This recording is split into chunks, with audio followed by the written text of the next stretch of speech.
Hello everyone, welcome to my channel. आज के video में हम डिस्कस करेंगे किस तरीके से हम डेब्ट फ्री हो सकते हैं। यहाँ डेब्ट का मतलब है हमने जितना भी उधार लिया है या कहीं से भी लोन लिया है उस डेब्ट से। बेसिकली हर एक इंडिविजुअल कहीं ना कहीं से पैसे उधार में लिए होते हैं जो अपनी बेसिक रिक्वायरमेंट्स की पूर्ति करने के लिए। तो हम अगर बेसिक रिक्वायरमेंट्स के लिए अगर कहीं से उधार लेते हैं तो वो बहुत गलत नहीं है, लेकिन हम किस तरीके से इस गलती या कह सकते हैं इस डेब्ट से फ्री हो सकते हैं, इसके बारे में आज के वीडियो में हम डिस्कस करेंगे। जैसे मान लीजिए हमने कार लिया, घर लिया, कुछ भी लिया, तो सभी के लिए हमको कहीं ना कहीं से हमने लोन लिया होता है। लोन पे हमको EMI देना होता है, इंटरेस्ट चार्जेस देने होते हैं, साथ ही साथ हिडन चार्जेस भी होते हैं जो कि हमको पे करने होते हैं। तो ये सारी चीज़ें किस तरीके से और कैसे हम मिनिमाइज़ कर सकते हैं, कैसे हम इसको मैनेज कर सकते हैं, क्या ऐसा कर सकते हैं जिसके थ्रू हम इसको कम कर सकें, किस तरीके से हम अपने लोन को एडजस्ट कर सकें, इन सारी चीज़ों के बारे में आज डिस्कस करेंगे।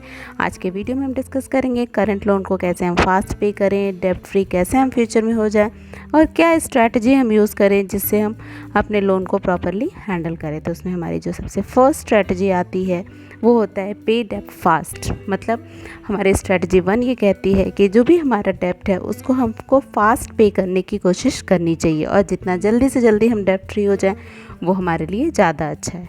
अब भी फास्ट अगर डेब्ट पे करने का एक बहुत इजी तरीका होता है कि हम अपने जितने भी डेब्ट होते हैं उसमें जो भी डेब्ट का जो इंटरेस्ट चार्ज होता है वो उसको हमको प्रॉपरली अरेंज करके रखना होता है, हाईएस्ट टू लोएस्ट।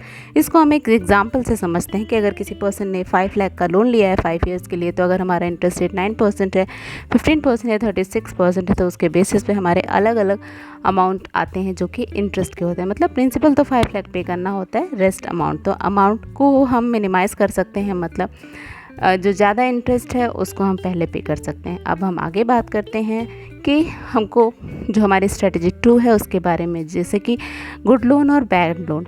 बेसिकली हर एक इंडिविजुअल जो भी लोन लेते हैं, जो भी बोरो करते हैं, जो भी डेब्ट लेते हैं, वो गुड और बैड में होता है। तो गुड लोन वो लोन होते हैं जो हमारी एक्चुअल में नीड को, ज़रूरत को पूरा करते हैं। जैसे कि एजुकेशन लोन होता है हमारा, जैसे मान लीजिए हमको लैपटॉप चाहिए, हमारा कुछ अर्जेंट काम है, या हमारी अर्जेंट ज़रूरत के लिए कार लोन चाहिए, होम लोन चाहिए, कंस्ट्रक्शन लोन चाहिए, या बिज़नेस लोन चाहिए, जिससे हम कोई भी असेट्स क्रिएट कर रहे हैं, कोई भी अपने अर्निंग का सोर्स क्रिएट कर रहे हैं। तो ये सारे लोन्स जो होते हैं ये गुड लोन की कैटेगरी में आते हैं, और ये लोन्स नेचुरली हमारे एसेट्स की तरह काम करते हैं और कहीं ना कहीं हमको आगे की अर्निंग को बढ़ावा देते हैं। लेकिन वही अगर हम कुछ ऐसे लोन भी ले लेते हैं जिनको हम बैड लोन की कैटेगरी में लेते हैं, तो उसमें हमारे आते हैं, जैसे कि हमने कार ली, तो car is not a bad thing, but अगर वही हमने बहुत एक्सपेंसिव कार ले ली, या क्रेडिट कार्ड का डेब्ट ले लिया, या कोई एक्सपेंसिव फ़ोन बाय कर लिया, तो ये सारे हमारे वो लायबिलिटीज़, वो बैड लोन्स हैं जो हमको कहीं ना कहीं बहुत